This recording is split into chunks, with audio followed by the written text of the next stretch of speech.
We're now going to take a look at how Africa capitalism drives inclusive growth. And when we look at the continent of Africa, we look at the great opportunities, again, that are there. Opportunities for investment, opportunities for growth, opportunities. There's so much and so many.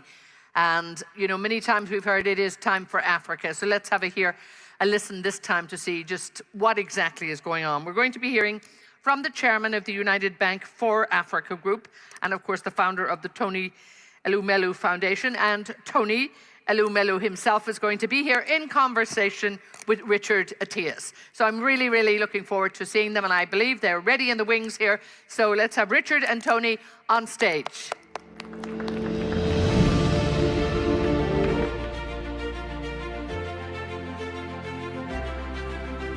Thank you. Good evening. Tony, thank you. Thank you very much for being with us. Tony is not only the most elegant man of Africa. I'm not kidding. He's always super chic. I'm always jealous about how chic he always is. He's a friend for I don't know how many years. And I know how modest you are, but I need to share with our friends all the things you do. So Tony is, of course, an African leading investor, but also an amazing philanthropist. And he is probably one of the first who started philanthropy in Africa. He's the founder and chairman of Harris Holdings, his family-owned investment company committed to improving lives and transforming Africa through long-term investment in financial services, hospitality, power, energy, technology, and healthcare. And it's one of the reasons why President Obama picked him to join his economic council. So I told you he's a great guy.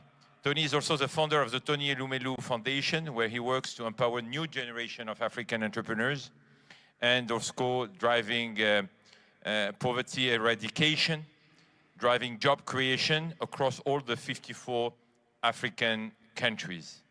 But more important, and this is the main topic of our conversation today, because you will discover a new concept, Tony's business and the foundation are inspired by his economic philosophy. So he has a philosophy which we call Afri-Capitalism.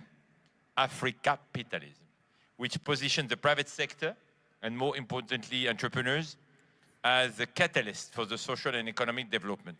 And in 2020, the year of COVID, Tony, because he did a lot during the COVID to support the country and support the continent, Tony was named in the Time 100 most influential people in the world, and recognized with Belgium's oldest and highest royal order, Tony Elumelu. Thank you. So Tony, tell us more about this philosophy of Afri-Capitalism and with its focus on entrepreneurship and I would say a new era of inclusive and sustainable prosperity across Africa, please. Richard, thanks so much for this opportunity, and thanks for all you do in making the world a better place for all of us. Thank you. Afri-Capitalism stems from my experience. I'm African, born in Africa, bred in Africa, and I've done business in Africa. And I've come to see firsthand the level of poverty on the continent. I've come to see the energy, the youth, the aspirations of our young ones. It's a continent of about 1.4 billion people, and the average age is about 20 years old. So you can imagine the type of continent we have. Yet, joblessness remains an issue. Lack of access to economic opportunities, lack of access to health care. And so all of this, and see in my own life story, how I got to where I am today. In Africa, I realized that the private sector, we do have a role to play in developing the continent. And not just one person, and not just government alone. We don't have, or should not have, any entitlement mentality that some people will come to develop the continent for us. So we decided to involve the young Africans, get the private sector in Africa to work together to prioritize our young ones, get government to create an enabling environment, and hence the philosophy of Africa, and that in the 21st century, first, no one but us can develop Africa. 2, we need all hands on deck in developing Africa. 3, we need to prioritize the young ones to whom the future of Africa belongs to.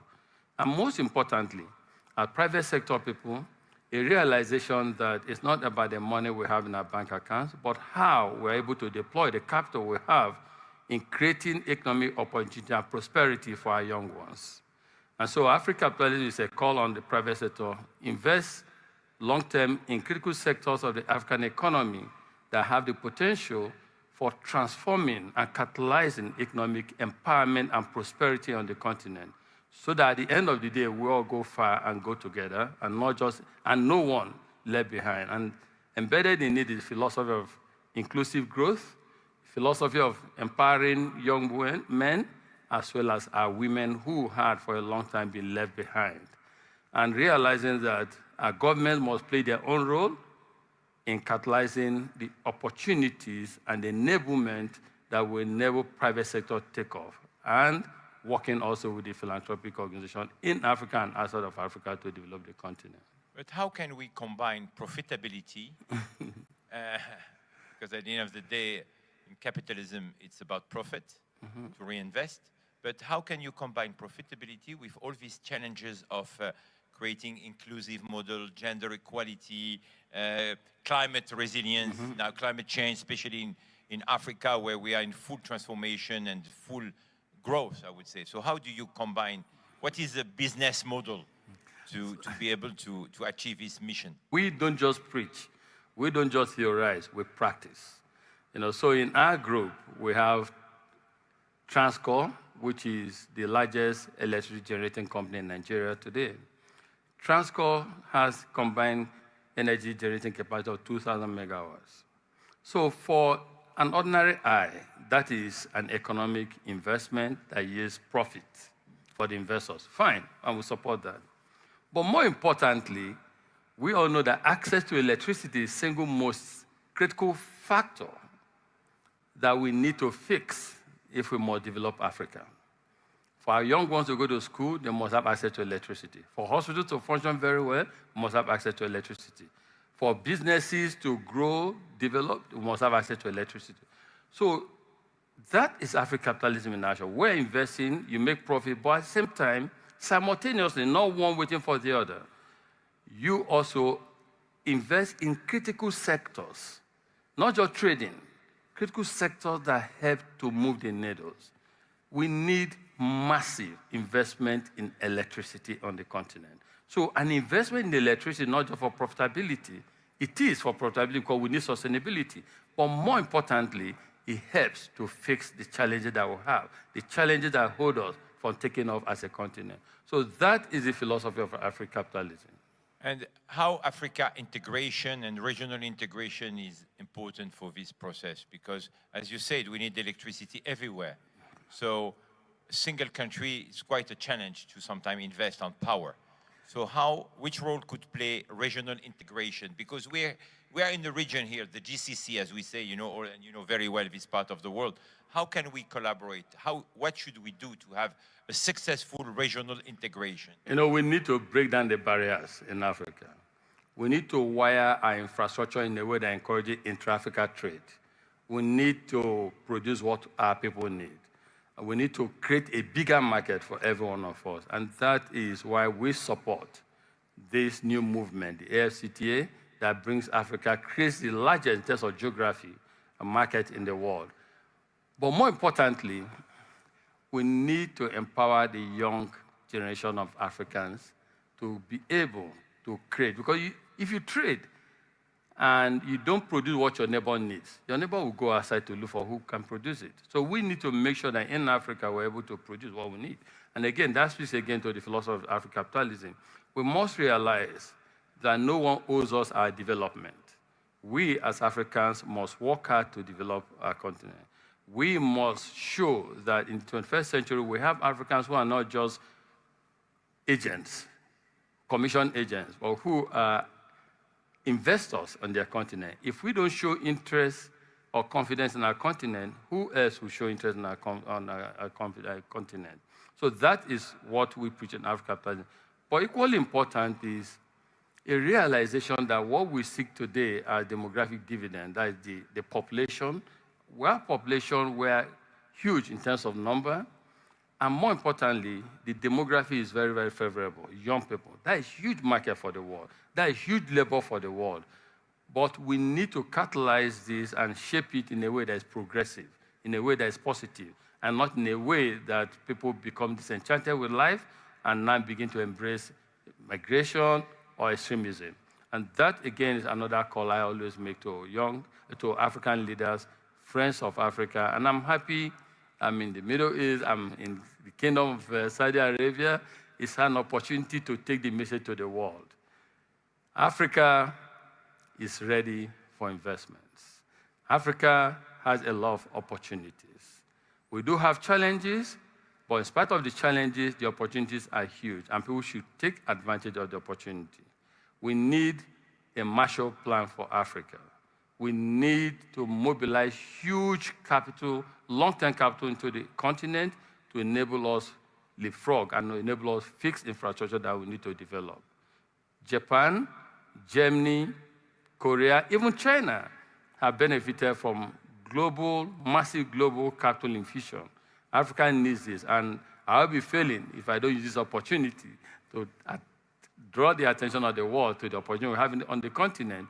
And they need to come to invest in Africa. They need to collaborate with African business leaders, and more importantly, those like the Tony Elumelu Foundation who like to support young African entrepreneurs. Let's see how we can work together to create a better future for everyone.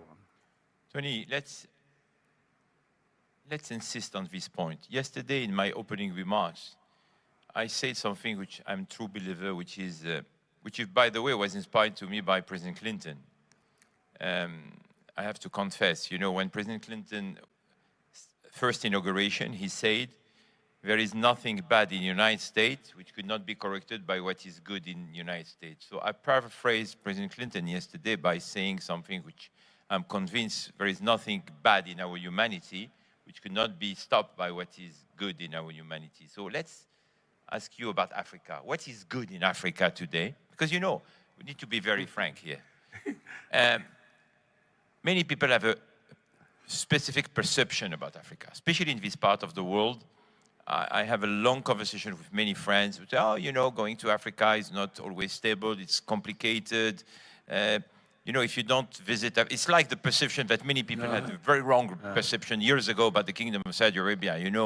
Unfortunately, when you don't travel a lot, you are always influenced by media, etc. So what is good in Africa which we should build on to definitely eradicate or minimize what is not doing well? No, first is I'd like to share with our great audience here that Africa is a continent of 54 countries. It's not one country. Two is that Africa is a continent of 1.4 billion people and growing. So the characterization at times, if in a country of 1.4 billion people, you have 1,000 bad people, that does not make the continent a bad continent. Just like other parts of the world, we have our challenges as well. Growing up, reading the Guinness Book of Records, it was stated then that crime occurs every 4 seconds in New York. Every 4 seconds in New York, someone is attacked. Okay, then that did not stop, and today does not stop people from wanting to go to New York or go to America. So at times, when we see or read out some of these things, we tend to over-dramatize about the negative things. Now, what is good about Africa? A lot. But to me, the most potent resource on the continent is our demography. Populous, young, energetic, intelligent, ambitious. It's a huge workforce for the world. And that is why I say, when I comment on digital divide, I say that digital divide must not lead to a societal divide. We need to develop everyone. Today in Africa, Nigeria in particular, we have massive immigration of people to Canada, to the UK. They support hospitals. They support IT sector in these countries. How about investing further collectively so that we can develop this workforce, so that this workforce becomes a positive force for the world and not a negative breathing space or ground for extremism. Another thing we have on the continent is huge natural resource endowment. Unfortunately, because of gaps and inefficiency and at times poor leadership, we export this as raw materials, and these raw materials are processed. Value addition does not occur on the continent where the raw material exists, and they come back by way of finished products. So again, it's an opportunity for investors to come into. So if you look at this, and in terms of Africa can feed the world in terms of food security, arable land on the continent. So there's quite a lot of good things. But having said that, there are a few bad things, but it's happened everywhere in the world, but it's totally statistically insignificant.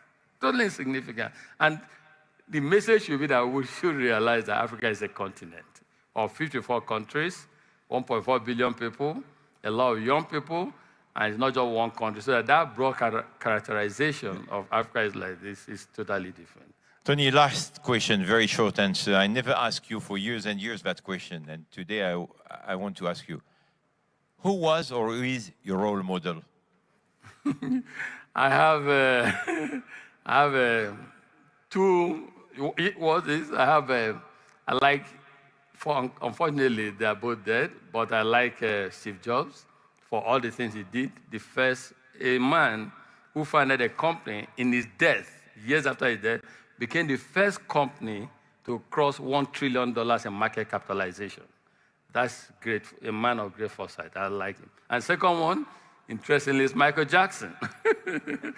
Why do I like Michael Jackson? He epitomized hard work, excellence.